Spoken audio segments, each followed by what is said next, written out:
Agora, existem mecanismos que incentivam a alogamia, a polinização cruzada. Isso é fantástico, né?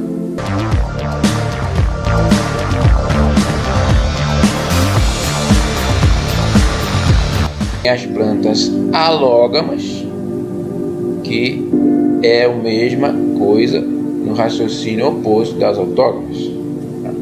De 95% para baixo, todas essas plantas são classificadas como plantas alógamas, né? Nesse caso, há necessidade de polinizadores e a sua especificidade com as diferentes plantas cultivadas. Existe o termo autofecundação e autopolinização. E é importante diferenciar isso, porque a autopolinização permite a polinização entre flores da mesma planta. Isso é chamado de, mais um termo que surge aí, geitonogamia. As plantas alógamas, elas são divididas em 3 grupos: plantas hermafroditas, monóicas e dioicas. Tá? Então, aquela mesma flor que tem um órgão feminino e masculino, claro, você já sabe, são as plantas hermafroditas, né? Então, quando nós vamos manusear, explorar, né, empregar uma determinada cultura, é importante saber isso. Por exemplo, o abacate, os citros, o maracujá são plantas hermafroditas. As plantas monóicas são aquelas que têm flor feminina, flor masculina na mesma planta, né? Então, as cucurbitáceas, né? A gente, por exemplo, chega uma pessoa leiga e pergunta: a minha abóbora, rapaz, está dando várias flores, mas o fruto não vinga. Eles falam assim, né? E na verdade, a abóbora ou as outras cucurbitáceas, elas formam flor grande, né? Masculina, que vai servir de pólen, produzir o pólen para polinizar as flores femininas. E é necessário então um polinizador para fazer isso. As flores femininas vão desenvolver ovário, né? Então, e normalmente as cucurbitáceas, elas, em função do ambiente, elas vão formar mais flores femininas e vice-versa. Por exemplo, condições mais amenas. A planta entende que ela está em condições boas, então basta menos pólen para fecundar as flores femininas. O que ela faz? Ela produz mais abóbora. Então esse é um conceito que leva você a entender maior produtividade. Olha só que coisa fantástica, né? Condições mais frescas, atrelado à questão de luminosidade, vai por aí afora, né? Então tem todo esse condicionamento ambiental.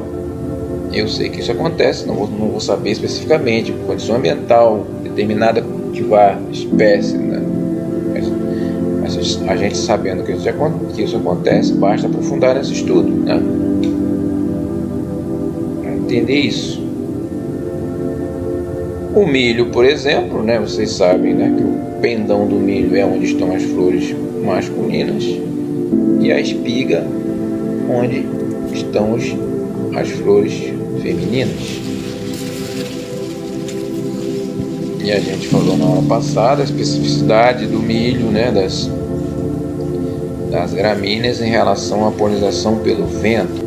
Criou pólen diferente, criou estrutura de estigma diferente para facilitar isso.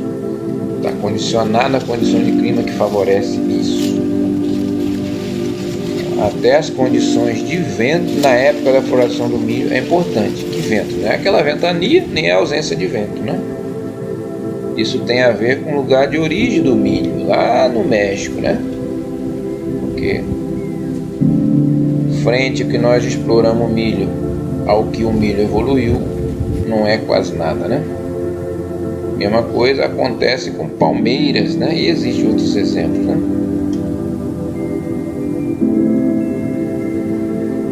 As palmeiras formam grupos de flores masculinas, grupos de flores femininas, onde as flores femininas vai desenvolver o coco, né? E isso é básico para entender, né? A produção, o melhoramento, né? As plantas dioicas, né? Nesse caso, são plantas que são espécies que existe a planta feminina e existe a planta masculina. Então, na descendência das sementes, essas plantas produzem muitas sementes. Algumas sementes, né, vão dar origem a plantas machos e outras vão dar origem a plantas fêmeas. Então, no conceito de produção, isso é importante, sobretudo no mamão, porque existem mamão dioico, né, que existe planta macho e fêmea, e existe mamão que existe planta macho, fêmea e hermafrodita. No caso do mamão, pode existir planta fêmea, planta macho, planta hermafrodita. E existem outras plantas assim também, né? Então aí que vem o termo então dinoico andromonóico. A população de mamão é dinoico andromonóico. No Brasil, até a final da década de 70, era apenas dioico. Com a chegada do mamão hermafrodita, que tem possibilidade de polinizar, a população hoje é chamada dinoico andromonóico. Então, no conceito de melhoramento, é importantíssimo ter essas considerações. Por quê? Porque nas populações vão surgir sementes que vão dar origem a plantas machos que vão entrar, se não tomar o cuidado, ela entra no processo de melhoramento e vão desenvolver plantas machos que não têm valor no mercado. Inclusive, na produção de mamão solo, as plantas fêmeas também são descartadas porque tem menor valor de mercado. Não quer dizer que não possam ser consumidas, não quer dizer que não possam ser vendidas. Inclusive na produção orgânica também são vendidas. Das primeiras que nós vamos falar vai ser o kiwi. E o kiwi também é assim, a araucária também é assim. A gente vai falar sobre isso especificamente. Agora, existem mecanismos que incentivam a alogamia, a polinização cruzada. Isso é fantástico, né? Então, de acordo com a diversidade, as plantas ela é capaz de ir suportando certas adversidades, criando mecanismos para se perpetuar, né? O nosso planeta já foi floresta, nosso planeta já foi gelo, nosso planeta já foi quente, nosso planeta já teve alta quantidade de CO2, estamos caminhando de novo, né? Já estamos chegando em 600 ppm e a tendência é por causa do CO2, é por causa do desmatamento, é por causa das queimadas? Claro que é, né? Nós fazemos parte dele. Só que nós precisamos ter consciência que nós podemos agravar do ponto de vista para nós essa velocidade. Do ponto de vista do planeta, variar 1 milhão de anos do ponto de vista do planeta que só tem mais 5 bilhões de anos, né? Os especialistas dizem que o nosso planeta tem mais 5 bilhões de anos, porque o Sol vai se apagar, né? Então, 1 milhão perto de 5 bilhões, não dá 10% dá 500 milhões, 1% dá 50 milhões, 1% dá 0,2%, né? O que é isso? Nada, né? Então, essas plantas elas vão criando um mecanismo e tentando, né, perpetuar o máximo possível. A maioria das espécies existentes que existiram no planeta foram extintas, né? E as nossas espécies hoje que nós nos aproveitamos delas serão também, isso não tenha dúvida, né? Mas só que nós não vamos viver a não ser que a gente fique para semente. E mesmo para semente, né, a gente também morre porque existe a diversidade que matam a terra e semente, né? Então esses mecanismos, um deles, um conceitual que a gente conhece é a dicogamia, ligado à biologia floral. Tudo que nós estamos falando aqui, pessoal, é ligado à biologia floral, foi a abertura de hoje, né? Então, em flores hermafroditas, né, essas plantas elas têm um mecanismo para favorecer a polinização cruzada, fazendo com que a parte feminina amadureça em horário diferente, ou seja, esteja receptiva em horário diferente da parte masculina, ou seja, para evitar a autogamia, né? E essa dicogamia ela pode ser de protandria ou de protogenia. A de protandria, que é mais rara, né, o androceu vai amadurecer antes do gineceu. O que é androceu, o que é gineceu? Esse é um dos conceitos mais básicos, né, que eu acredito que vocês sabem, né? Androceu é a parte masculina da flor, gineceu é a parte feminina da flor, né? Então,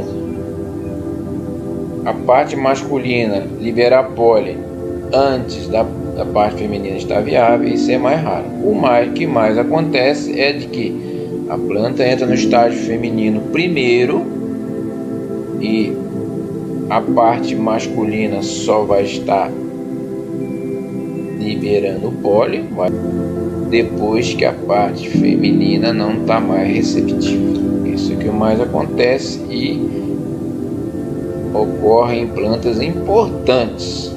Por exemplo, o abacateiro, que é uma das plantas mais importantes do mundo. O Brasil não está brigando aí para ser um dos maiores produtores de abacate, está perdendo muito tempo, né? Uma das maiores riquezas do México é o abacate, né? O ouro verde do México, o petróleo verde do México, o abacate, né? E também ocorre nas anonáceas. Para quem não sabe o que são as anonáceas, anota, as anonáceas são quem? As graviolas, as frutas do conde, os biribás, para por aí fora, as atemóia, tá? Então, o conhecimento dessa questão, desses mecanismos é importante no melhoramento, é importante na diversidade de fauna e flora, é importante no aumento da produção. Para vocês terem uma ideia, produção de graviola comercialmente para distinguir patamares de alta produção, seja orgânico ou não, né, é necessário fazer polinização artificial. Quando nós dizemos polinização artificial é porque nós, Homo sapiens, nos transformamos no polinizador. Em vez de colocar, né, que é uma polinização feita pelo homem, a gente tem mania de falar artificial, né, como se o ser humano fosse melhor que qualquer outro ser da natureza, né?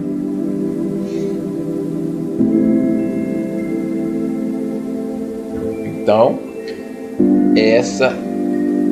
esse mecanismo também, ele privilegia também a questão da monoicia. Por quê? Naquele momento que a flor está receptiva, é como se ela fosse uma planta, é uma flor feminina.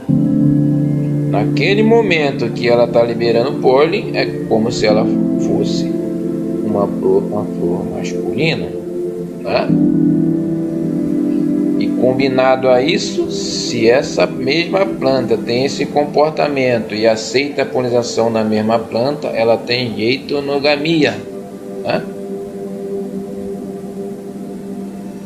Se não aceita, vai ter comportamento de uma outra planta que vai estar numa fase feminina e outra em fase masculina e vai ter um comportamento que de dioicia. Olha só a relação disso tudo, olha que riqueza que é a natureza, né?